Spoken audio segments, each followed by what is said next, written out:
The Knee Gurus, the latest research and advice from industry experts for best practice management on knee injuries and pain. Here's your host, Bevan Collis. Hello everyone and welcome back to another episode of the Knee Gurus podcast. I'm your host, Bevan Collis, an owner and operator of Asia Physio. And we're back with another edition to talk all things knees, the most interesting joint in the body, in my humble opinion. We had a great response to the last episode of the podcast where we interviewed Jun Matsumoto, who's a Japanese ACL healing guru, I think we can say. If you haven't listened to that, I'd highly recommend going back and having a listen to our conversation there. I found it super interesting, particularly in that before our conversation, I wasn't quite sure of what his philosophies are. He doesn't make them easily available through his promotions, but it turns out that his beliefs are quite similar to what the Australian researchers are finding with the cross-bracing protocol, and just the fact that there's two different people in different parts of the world with different education and language and exposure throughout their careers are coming to very similar findings. I thought was a good indicator that maybe both of them are getting close to the truth. And in this case, the truth being that that keeping the knee bent soon after an ACL may well optimize the chance of healing. And I don't know if we've got enough information yet to say this is definitely true, still emerging, but it is mounting. So in this week's episode, we are speaking with an orthopedic surgeon and knee specialist, Nigel Hartnett. Nigel has his main consulting rooms in Heidelberg Heights in Melbourne, and he also consults at a few other locations in Melbourne, Blackturn Specialist Suites and Bounce Physiotherapy Blackburn, and the Gisborne Specialist Centre. So Nigel came across my radar as a really interesting member on LinkedIn. Actually, he seemed to have a really strong interest in knees and particularly in non-surgical knee management, and seemed to be a little bit of an alternative thinker when it comes to knee management. He also has some ties to Japan, and he's been into our Hakuba Physio Clinic as a patient. And dare I say it, he seems like a very nice man too, which some might say is not a common trait amongst surgeons. Apologies to any of the surgeons out there listening to that. I don't make the reputations, just passing it on. So let's get into speaking with Nigel. Welcome to the show, Nigel. Thank you very much for having me, Bevan. It is great to be here. Can you tell us a little bit about your background and how you ended up becoming an orthopedic surgeon? Yeah, so I'm from New Zealand originally, and during my school life, I was sort of more into sports. I was a goodish soccer player, but also played rep tennis and cricket as well, and golf and sailing. So my focus really wasn't on schoolwork. I was trying to become a professional football player. And then I had an injury to my knee, which sort of curtailed that. And then I basically got to university, did a science degree at Auckland, and got into medicine. I found out that I got into medicine on Christmas Eve outside the Ajax football stadium in Amsterdam. Wow. With a phone call back to my parents in Auckland. And then went through medical school. I was known as Nigel the Knee because that's all I wanted to do. Okay. And then the career just went from medical school into resident years, and then into unaccredited training. And then in New Zealand, it was like a grand final. You had to lose an application to get onto the scheme at the time. And I got onto the scheme and came to Melbourne to do my subspecialty training with John Bartlett, who's considered to be the godfather of knee surgery, and Hayden Morrison Julian Feller, as well as Tim Whitehead, who are all very prominent knee specialists in Melbourne. And I was going to go back to Wellington in New Zealand. I had a job arranged as a knee and orthopaedic surgeon, but John Bartlett offered me a job in his practice at the end of my fellowship, and I grabbed the chance. And then when John retired, I moved into my own rooms and have an established practice in Melbourne now, which is great. Try to entertain a good work-life balance, but that does not always work. And as you have mentioned, my practice, I tend to use surgery sort of as a last resort. I do try and maximise non-surgical measures before we do look at surgery for most patients. And there are obviously some patients that do need to have an operation and cannot go through the non-surgical route. But as I say, for most of my patients, we do like to offer non-surgical treatment options first of all. It seems a little bit counterintuitive to a typical surgeon's mindset, I guess. We were looking at stereotypical surgeon's mindset. What gave you that sort of special interest in non-surgical knee management? I just believe that there's a lot of good quality research out there on non-surgical treatments, not only for ACLs, but for arthritis, meniscal tears, patellar instability. And so if there's evidence and literature available for non-surgical management of knee conditions, then why use it? Why not use it? Whereas surgery, in my opinion, is really good for the correct indications, for the correct patient at the correct time. And the evidence in the literature on surgical management of knee conditions through meta-analyses and systematic reviews always seems to be a bit conflicted. And, one of the upshots of the research in my literature is one of the endpoints or one of the conclusion points is more research is needed. And from my perspective, my belief is there are effective non-surgical treatment strategies out there for a wide range of knee conditions, and I believe they should be utilised.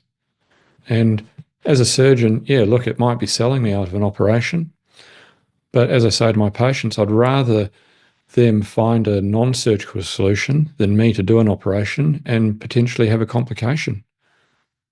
Yeah, it probably helps fill up your book too if you get that reputation as being not someone who's super eager to perform surgery. It gives you that extra trust in the community. Well, look, it does. And, one of the great things about working in Melbourne is that there is an almost collegial nature to treating patients. Patients, in my opinion, when I see them, it is a very patient-centric approach. It's not a surgeon-centric approach or a physio or osteopath-centric approach. And so I have good relationships with physiotherapists and osteopaths, and I like to listen to their opinions and either speaking to them or when they write letters advising how the patient is going. And I will frequently employ pain specialists to help out. And we also get dietitians involved. I had a chat to a patient this afternoon about sports psychology following their ACL reconstruction that was done by another surgeon. It hasn't gone wrong, but there is some psychological aspects that just need addressing. So putting the patient at the centre of the treatment algorithm rather than myself, and me not having an ego, I do not believe that, for the patients, I'm actually doing them wrong by trying non-surgical measures, but I'm not one to rush in and do an operation just because I can. I've got to have a good clinical justification. I have to have good clinical evidence for what I'm going to do to the patient, because for me, it's not a right to operate on a patient. It's actually a privilege to operate on a patient. And that patient is trusting me to do what is right by them, not to do what is right by myself. And so utilizing non-surgical treatment options. As I say to some patients, yeah, I'll probably operate on you at some stage in the future, but look, let's just try these things first, see how it goes. There's no harm or foul in trialing non-surgical measures for most patients.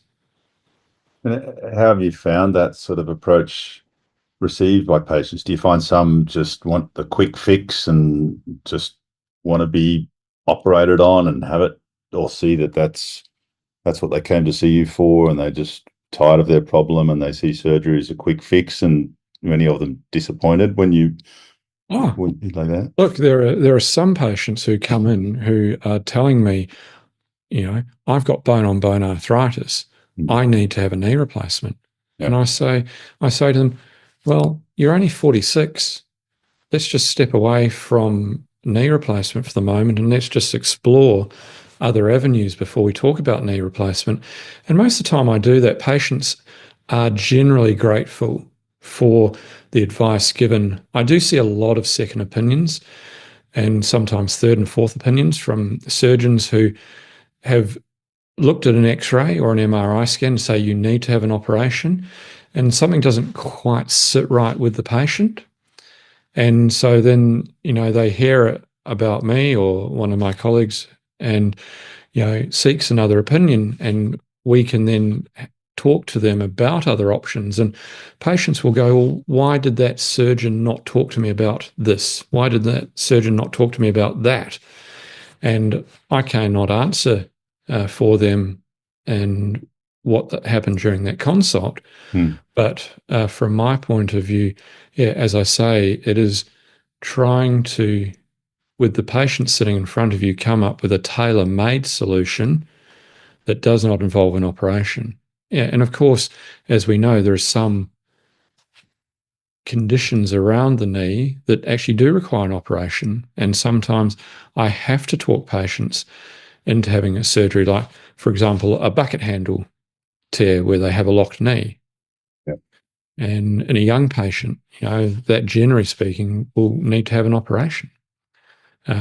Whereas, the 70-something-year-old patient who's come in with grade 4 arthritis, who's not taking any medication, who's still exercising and doing Pilates and doesn't have any problems with the knee, I'm not going to do a knee replacement on someone like that. That's just, in my opinion, a bit bonkers. So.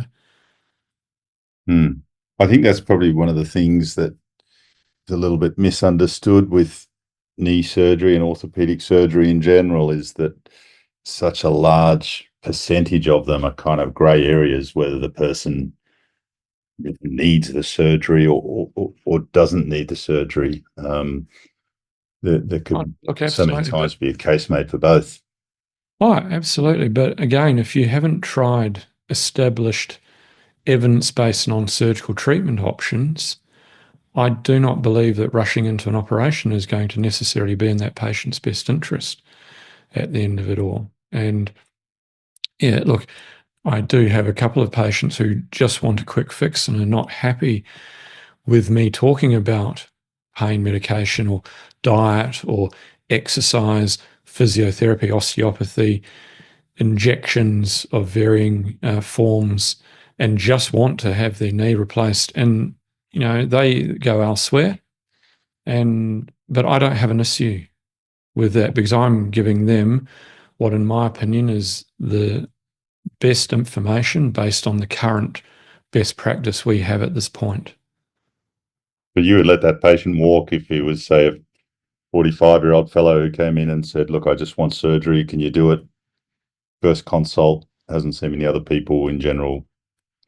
You'll just say, well, I'm probably not your guy. Yeah, again, it all depends on what they've tried and not tried. And as I say, generally speaking, patients are grateful for being given options.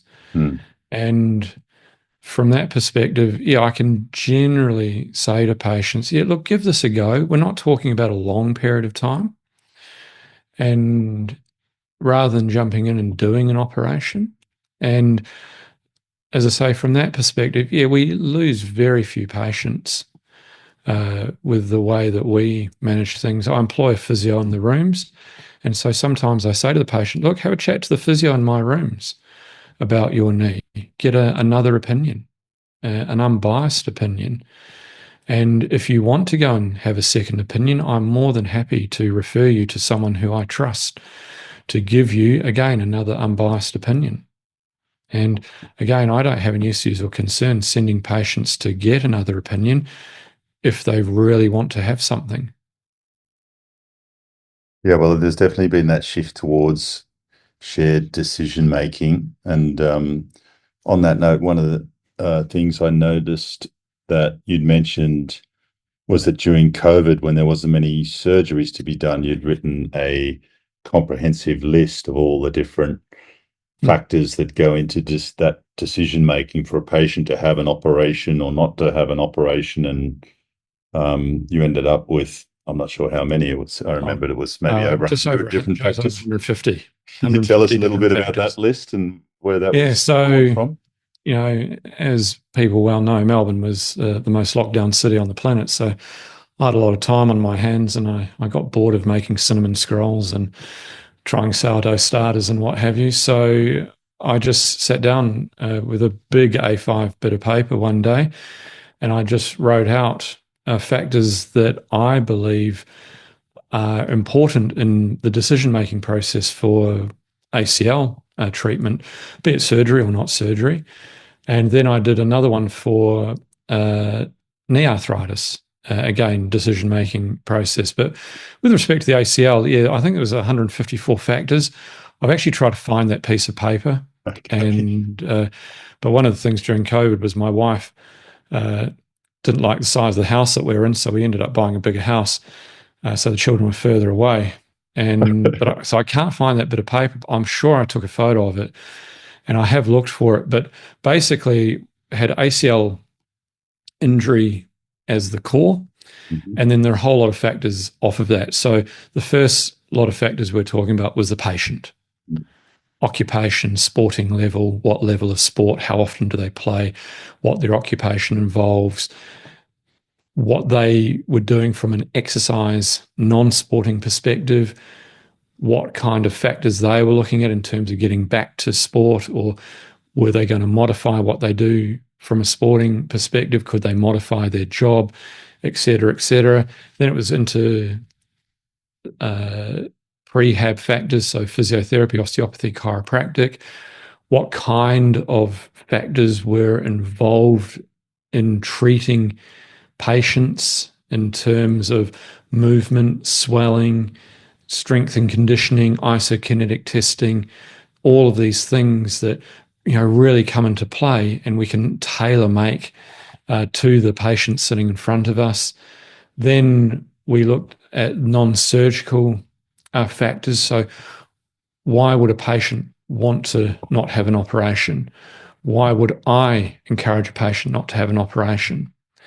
And then we looked at surgical factors.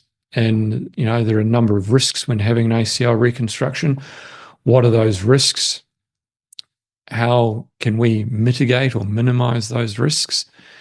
And what kind of grafts can be used? What size are we using? Is there a difference between male and female graft sizes? Is there hormonal differences?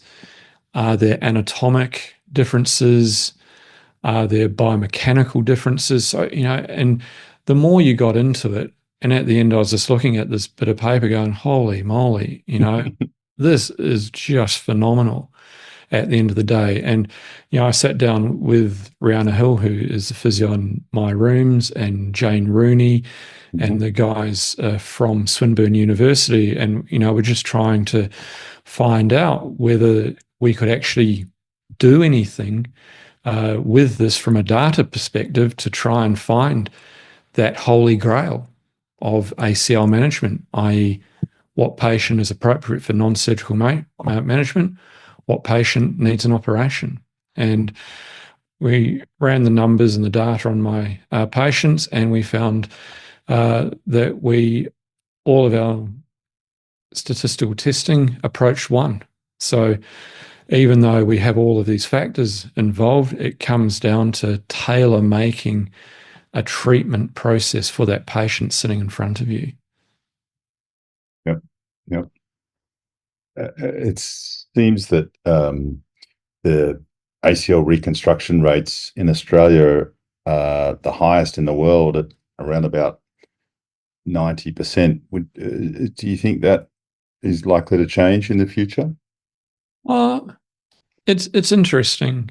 The Melbourne is the ACL capital of the planet. Is So it? the state of Victoria has more ACL injuries per capita than any other state, province, or city on the planet. And the rate of ACL injury, generally speaking, is around 1 to 3 people per 10,000. And in Melbourne, that is actually significantly higher. We have around 4,500 ACL injuries per year in Melbourne for a population of 4.5 million in Melbourne. So that equates to around about 10 and 10,000. And again, that's the sports that are played in Australia. Level one, significant acceleration, deceleration with twisting, turning, changing direction on friction-based environments, which are netball courts, basketball courts, footy fields, and soccer and some martial arts. And then you have a look at a place like Sydney, which again doesn't have as high rates, but the rates are not too dissimilar at the end of the day. And yeah, as you say, Melbourne and Australia traditionally have high rates of ACL reconstruction. And the reason for that, in my opinion, is you read the back page of the paper on a Monday morning and you see that, someone from a footy team's injured their ACL and is about to go under the knife. And so there is an ingrained culture that you injure your ACL, a professional athlete gets it reconstructed, so why can I not get it reconstructed?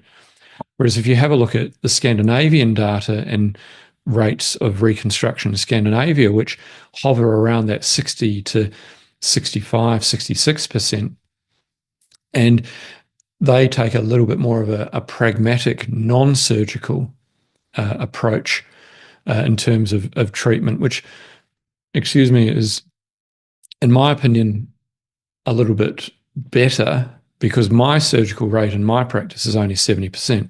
So 30% of my patients do not have a reconstruction. And in my practice, they have to have a minimum of 6 weeks of either physiotherapy or osteopathy before I will actually see them in the rooms to get their range of movement back, to get their swelling down. There are very few ACLs I'll see acutely unless there are other concomitant injuries, i.e. multi-ligaments, posterior root tears or meniscal tears that can be repaired. And the evidence in the literature would suggest that we need to wait about 3 months before we actually make a decision on surgery according to the allied health literature. My literature, tends to be more focused on obviously doing an operation. And then you have a look at literature like the American Journal of Sports Medicine, the British Journal of Sports Medicine, where there's been a number of papers and commentaries talking about we just need that pendulum to swing back a little bit. Because way back in the 90s, the pendulum was non-surgical treatment. Then it swung right back in the 2000s to surgery treatment. We're now sort of swinging back to a combination of physiotherapy, allied therapy, and then considering an operation. And so I do believe that the rates of ACL reconstruction in Australia will come down, much like the rates of arthroscopy for meniscal tears have dropped right off in almost every country that looks at that data. And there was a study looking at Italian data for meniscal tears and the rates of arthroscopy, and it's dropped right off the surgery for that. So I do believe in 5 to 10 years that we will have a little bit more of a balanced approach to treating ACLs. And if you were to do an ACL reconstruction surgery, what's the sort of average time that you would do one yourself, or that you would recommend people have one from their injury?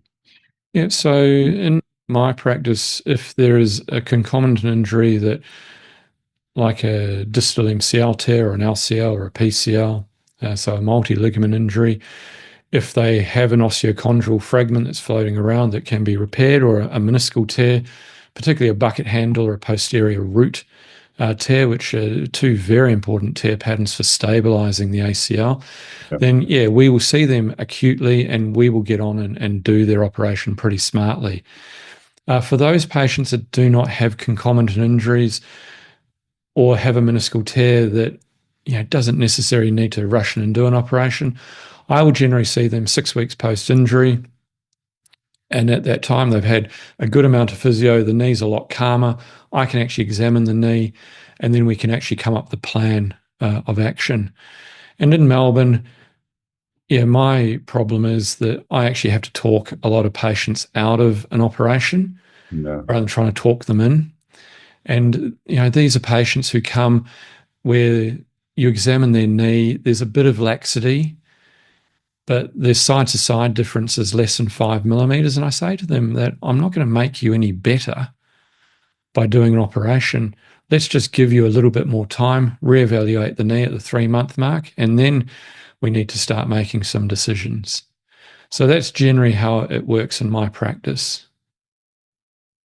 You do have those patients who sort of think, oh, I couldn't be bothered going through all that other stuff. I just want to cut straight to surgery. But you have to educate them that it's actually, I think, a longer way back post-surgery than it is for conservative management, because your knee function is decreased even further if it's already low post-injury, and throw a surgery into the mix. Oh, absolutely. And I say to people, having an ACL operation or reconstruction after an injury is almost like a double hit to your knee. And I explain to people, it's like jumping off a waterfall and you've landed on a ledge.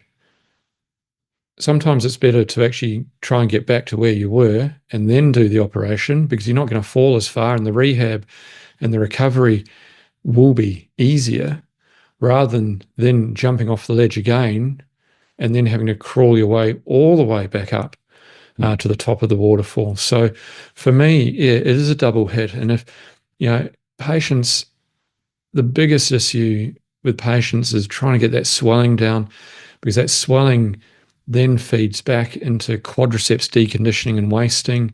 Yep. And that quadriceps deconditioning and wasting will then lead to glutes deconditioning and wasting. Glutes deconditioning, wasting, again, then just leads on to a whole cascade of other muscle functions that actually need to be pretty good for when an operation is performed. And so from my point of view, the focus to start with is swelling reduction, getting that movement back, getting some tone and condition back into the quads, maintaining glutes and core strength, and then reevaluating. I guess that leads into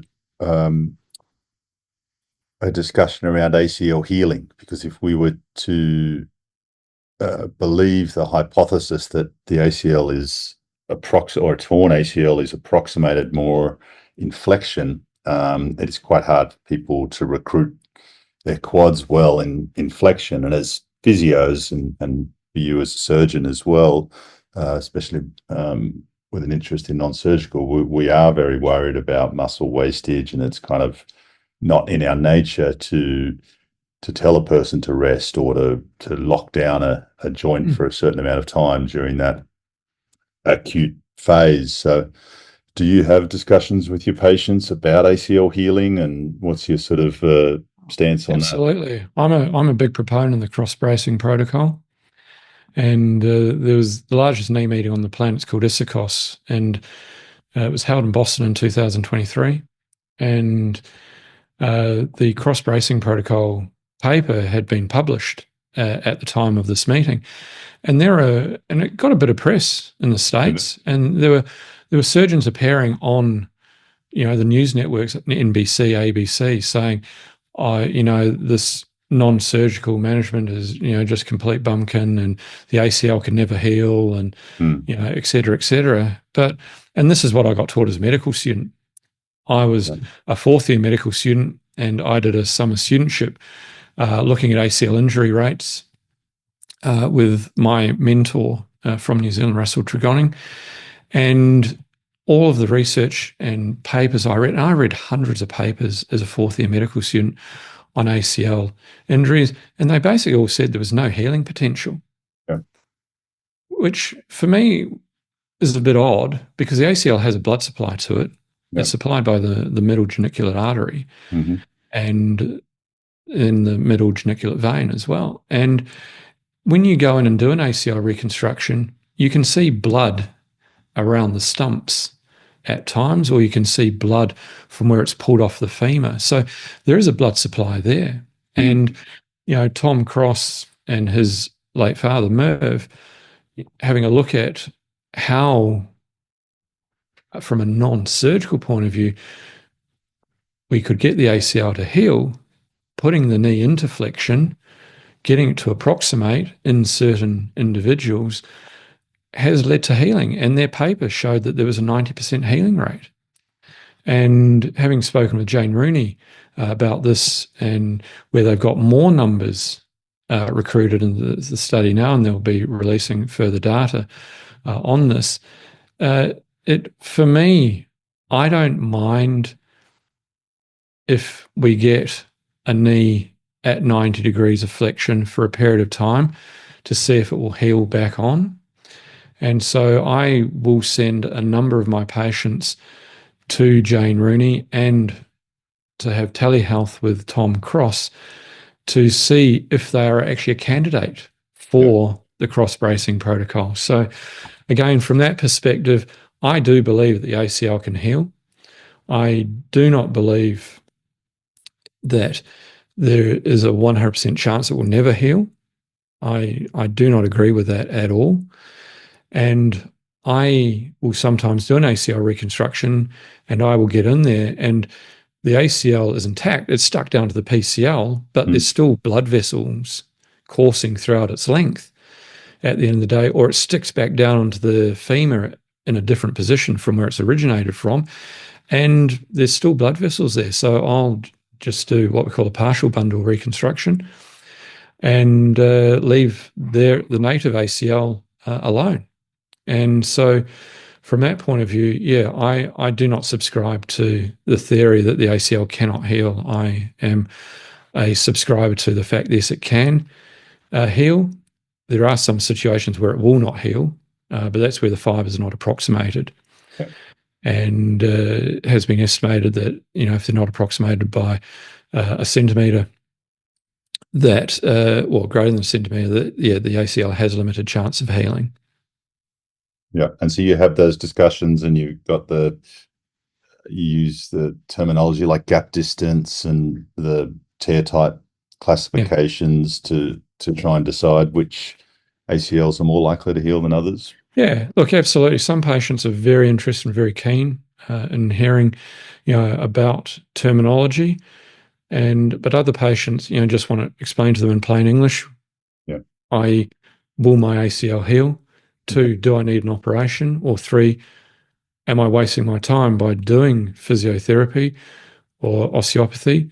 And should I just have an operation now? And these are all conversations I have. And in terms of the cross-bracing protocol, I always get the patient to go and see Jane Rooney, who is, in my opinion, one of Melbourne's premier sports knee and ACL gurus. And she then gets them in contact with Tom Cross. The whole process takes a couple of days, so we're not losing anything. And then Tom will go through the MRI scans. There's a specific sequencing protocol that is used for looking at the ACL. You cannot use a standard sequencing protocol. So there is an oblique sequencing protocol that's used to have a look at the ACL. And Tom will give a very accurate, unbiased opinion in terms of whether the person that he's talking with, the ACL is going to heal or not. And if it is, the patient has the option of doing the bracing protocol. If not, then Tom refers them back to myself for consideration for surgery. And it's interesting, some patients will come back to me and go, Tom said that he doesn't think that the bracing protocol is appropriate, but I still want to do it. Yeah. And so I say, yep, let's give it a go, see how you go. Yeah, it seems like that's a little bit of the bottleneck with the cross bracing protocol is that there is only one Tom Cross, and there's just doesn't seem to be enough people out there familiar with that ability to look at the slides and, as you say, order the correct type of slides and Oh, marry that up with the chance of achieving a heel. no, absolutely. And, I have to say that I'm not an expert on looking at these images. And as I say to the patients, I can give you a basic understanding and idea, but it's actually better for Tom to give you that final opinion because he is the world leading expert on these particular imaging sequences and at interpreting whether there is a chance that the ACL will approximate or will heal.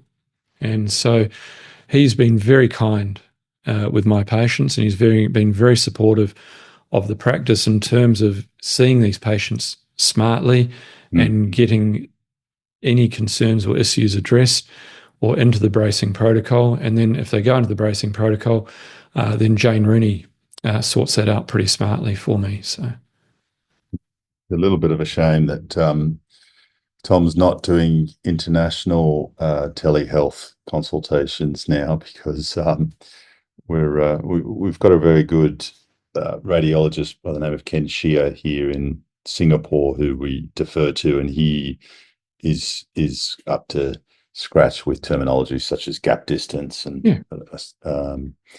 So hopefully Tom's going, and I believe he's talking about publishing a paper on the ACL tear type classification Oh, system, which absolutely. is still And not that's what I've heard. widely accepted.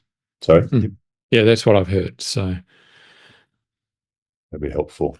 And just switching course a little bit to about ACL reconstruction surgery, if we do end up having a patient who is the best candidate for that, I guess the traditional debate in Australia anyway has been the hamstring graft versus the patella tendon graft, and now there's a little bit more about allografts and quadricep tendons. And do you have any particular opinion or favorites yourself? yeah, so I tend to tailor my reconstructions depending on the person sitting in front of me, and then try and tie that in with evidence and literature. And hamstrings grafts have been around for a very long time.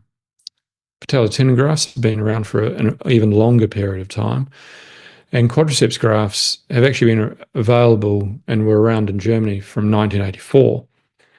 But quadriceps grafts have only sort of made an appearance sort of in the last decade or so.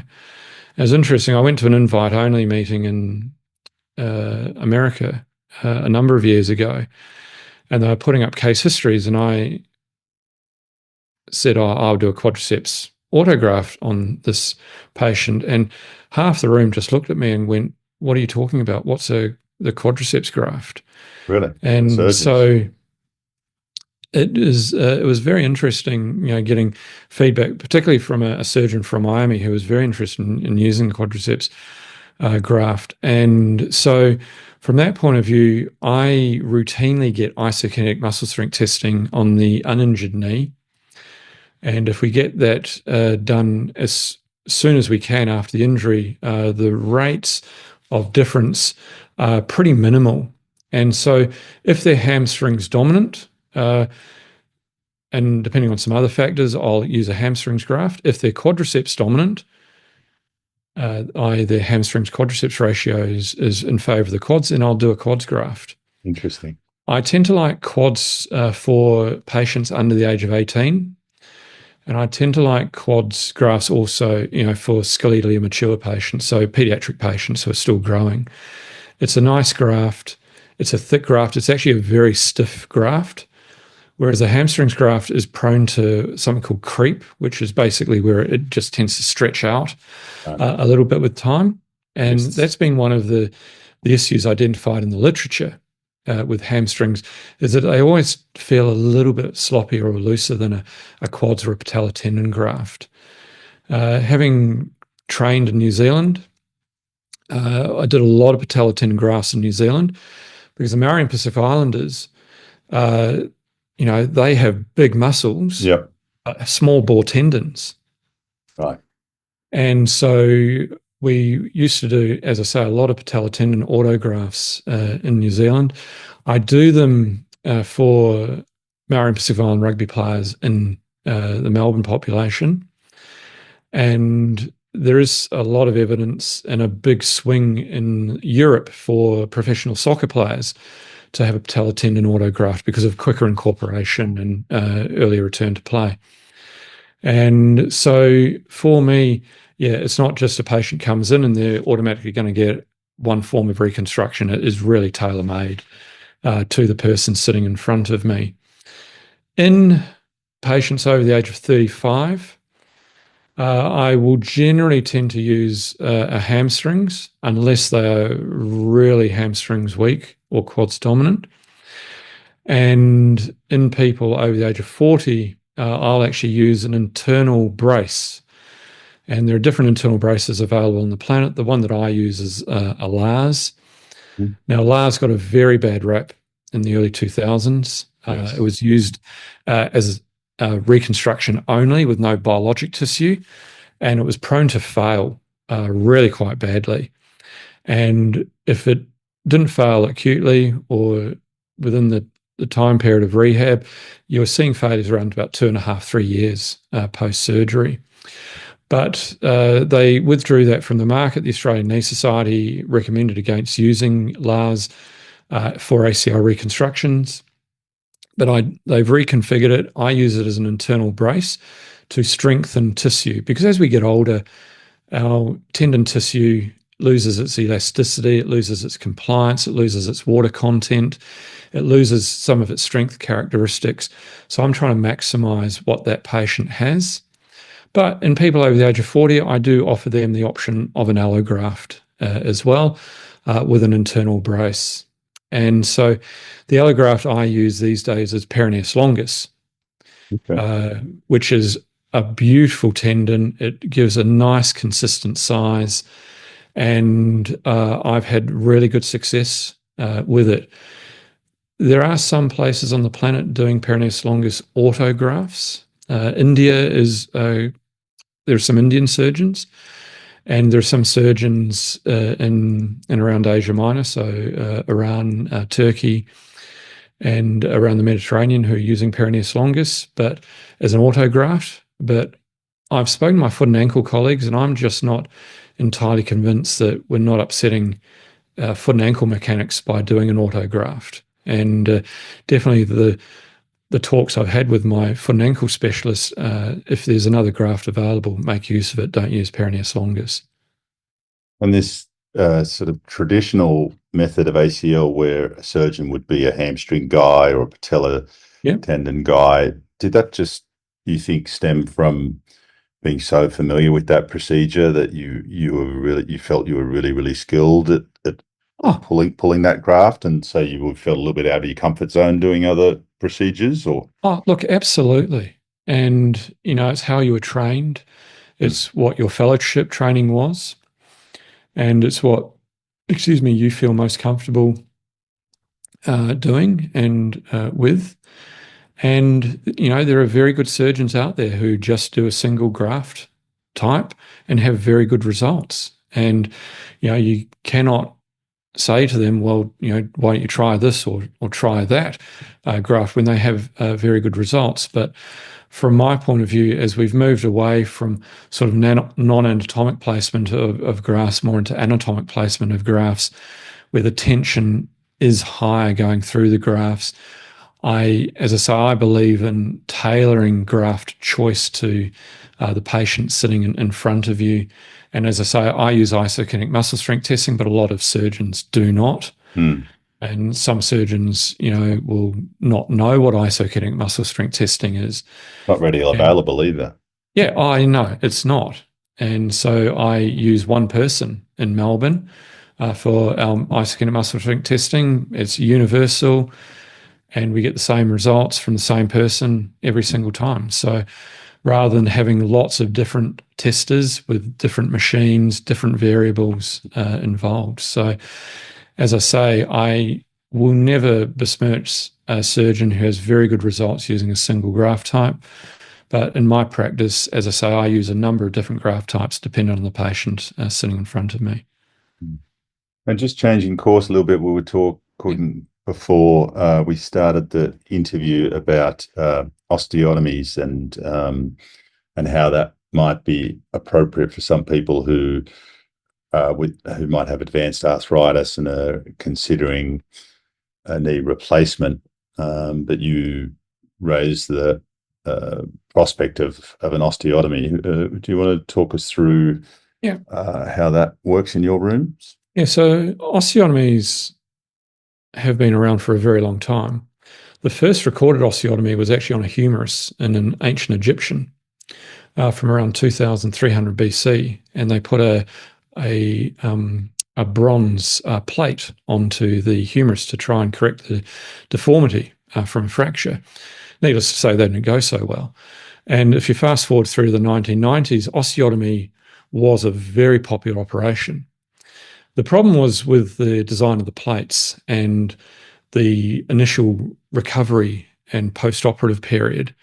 And thankfully, with the development of newer generation plates and from new clip techniques in France, personalised surgery in Sydney, and other companies, the plate and the screw construct is a lot stronger now, which means we can actually get patients weight bearing more quickly, off crutches more quickly. And with this all in mind, osteotomy is making a bit of a resurgence. And it is definitely an operation that should be considered in a patient who has isolated severe arthritis in either the medial or lateral compartment, not both, who is active and wants to participate in sporting activities. Osteotomy is a really good operation for the young, active, sporting patient. And it's interesting that over 90% of patients that have a high tibial osteotomy can actually return to running, middle or long distance following an osteotomy, versus 15% of people that have a partial knee versus less than 1% of patients that have a full knee replacement.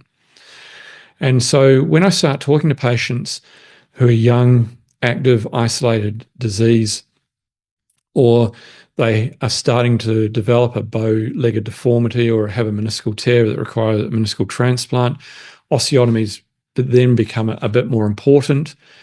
And patients these days are happier with being on crutches for a little bit longer, but being able to weight bear more quickly. Whereas 10, 12 years ago, doing an osteotomy was a really hard sell, versus doing a partial knee replacement where the patient could be weight bearing on day 0 and full recovery around 3 months, and they could return to certain sporting activities. And so these days, for medial compartment disease, a high tibial osteotomy, and osteotomy basically translates to bone cut. Yep. And we're redistributing the forces. So with people with varus malalignment or isolated medial compartment disease, they will have a high tibial osteotomy, which takes the stress off of the inside part of their knee, the medial compartment, and placing it towards the lateral compartment. Likewise, lateral compartment disease, they'll generally get a distal femoral osteotomy, and they'll take the stress from the lateral compartment and put it more towards the medial compartment or the center of the knee. And as I say, I am a big proponent of osteotomy in young people because it's a non-replacement joint preservation procedure. And I always say to patients, if you think your knee is bad now, you wait until you get a complication following a knee replacement. And for a young person, that can be devastating and life-changing, particularly if it's an infection. And so osteotomy, where the joint is being preserved, the data shows that at 5 years, 98% of osteotomies are still going well. At 10 years, around 85 to 90% of osteotomies are still going well. And at 15 years, around 70 to 75% of osteotomies are still going well.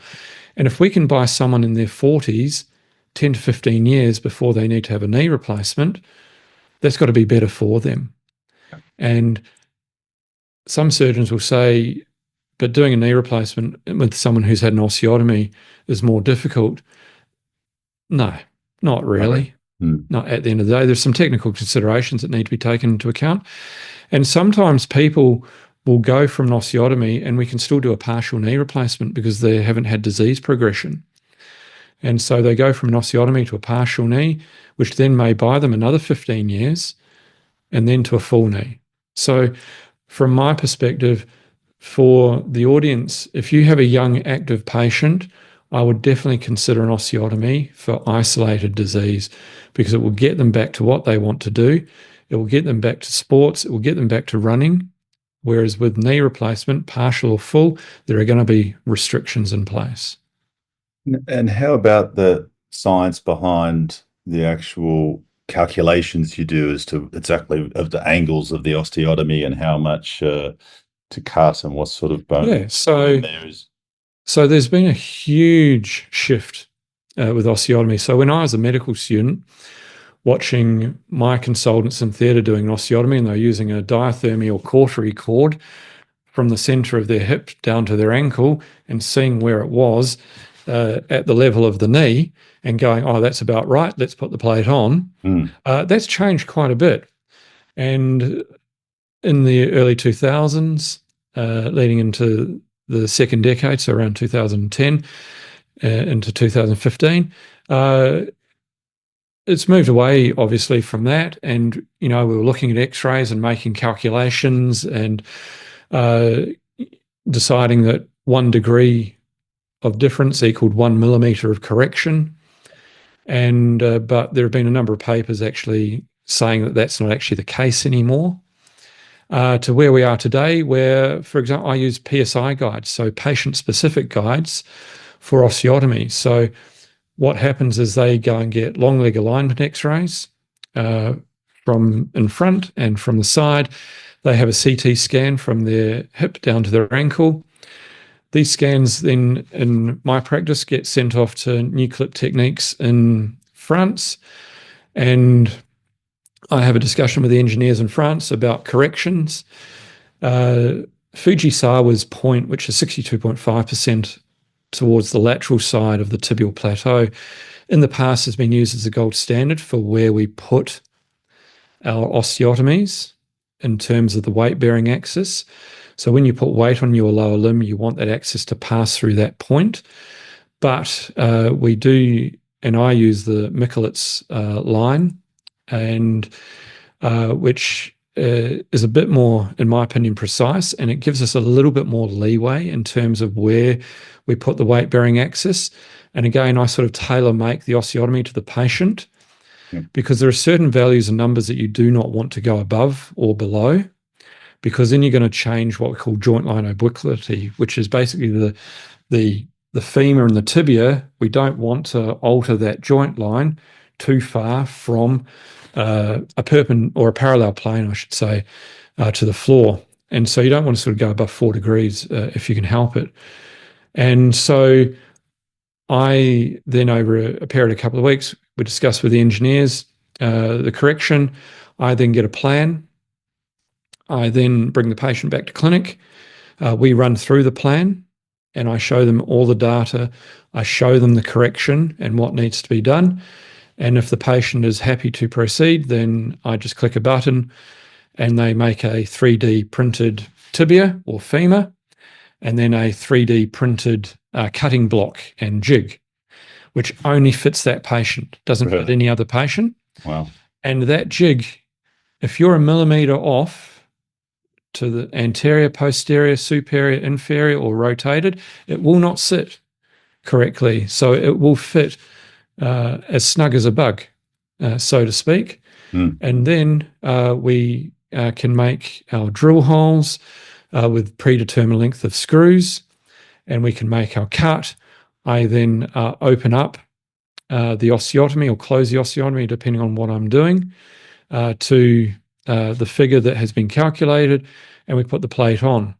So an operation that used to take me around 60 to 65 minutes to do is now taking me around about 35 minutes to do.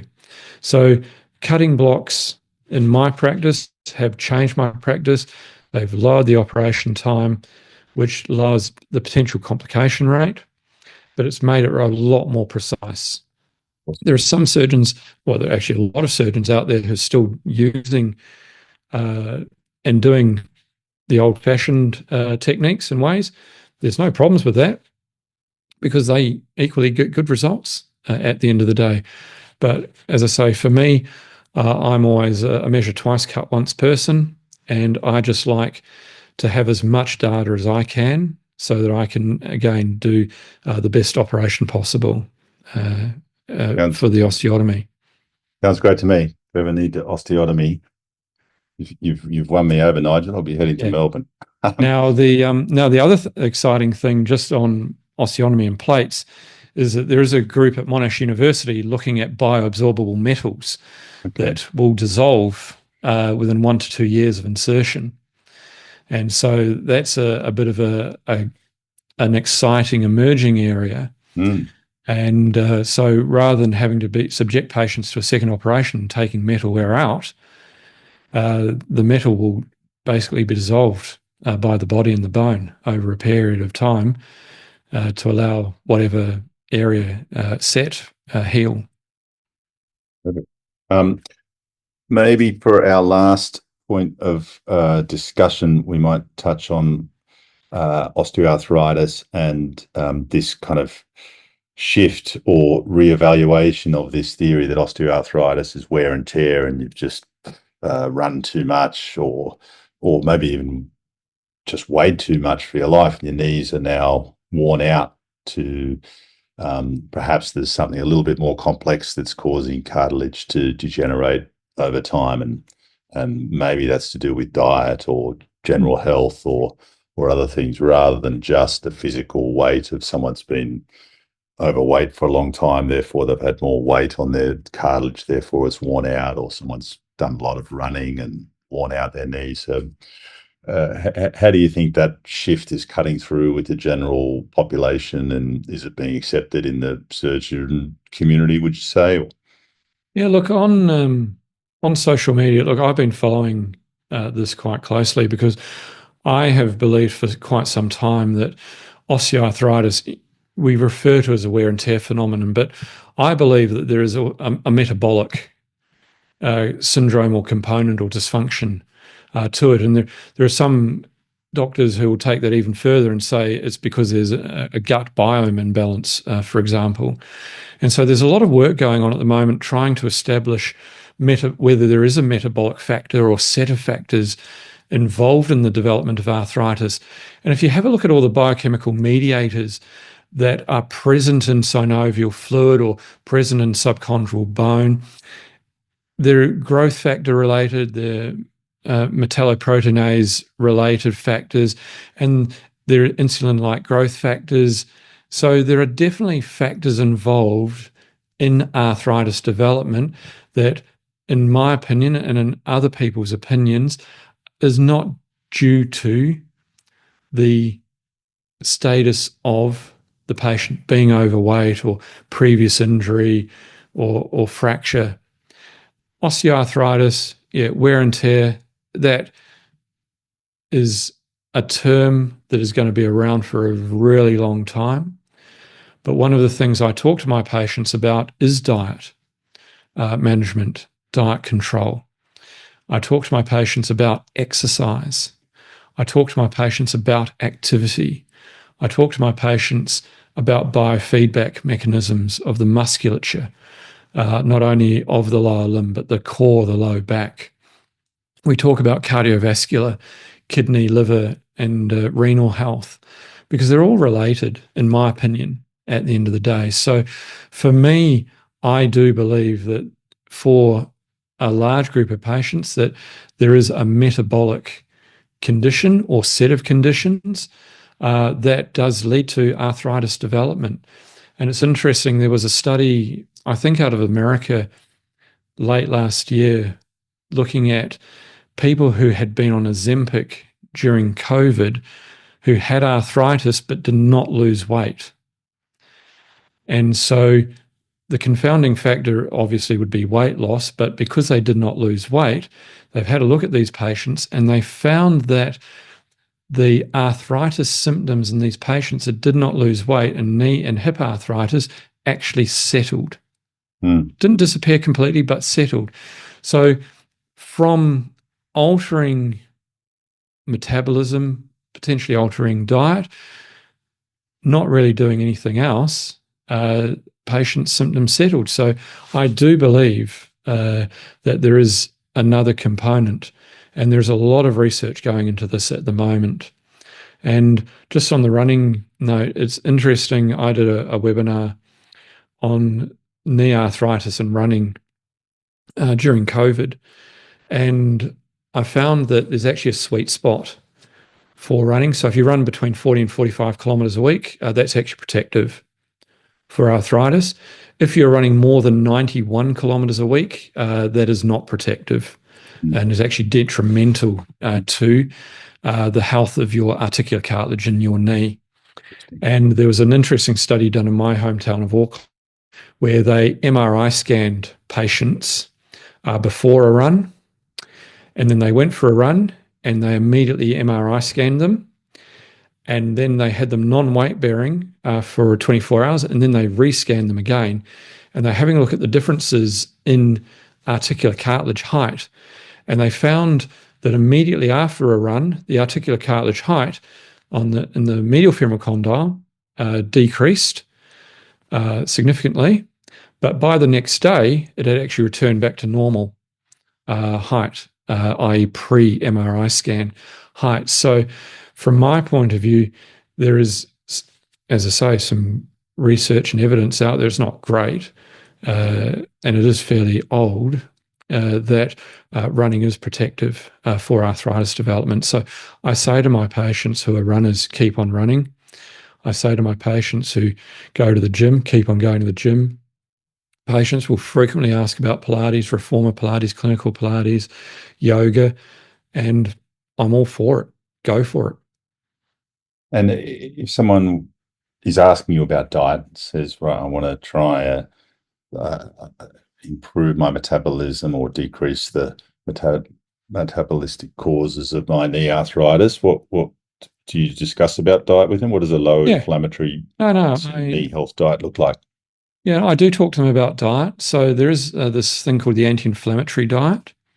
And the anti-inflammatory diet is basically a diet that is rich in turmeric, ginger, garlic, chili, white meats, oily fish, green cruciferous vegetables, leafy vegetables, pulses, and keeping away from refined carbohydrates, keeping away from sugar, keeping away from processed meats and foods, and drinking water and green tea. And so it's a fairly restrictive diet. I've had a number of patients do it, but they cannot do it for a long period of time.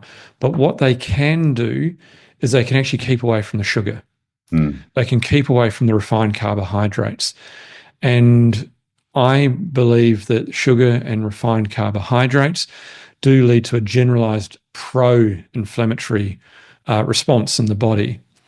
And I've actually tested this on myself. I've been on a no sugar, low carb, no refined carbs, away from processed meats, which is killing me, and breads.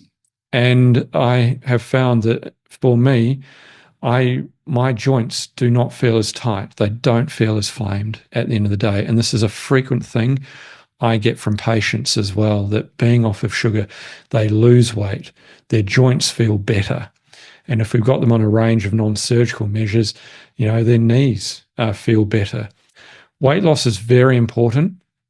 And it has been shown in a number of studies, not only in Australia, but also across the planet, that if you lose 5 to 7% of your body weight, irrespective of how much you weigh, you will improve symptoms in your knee.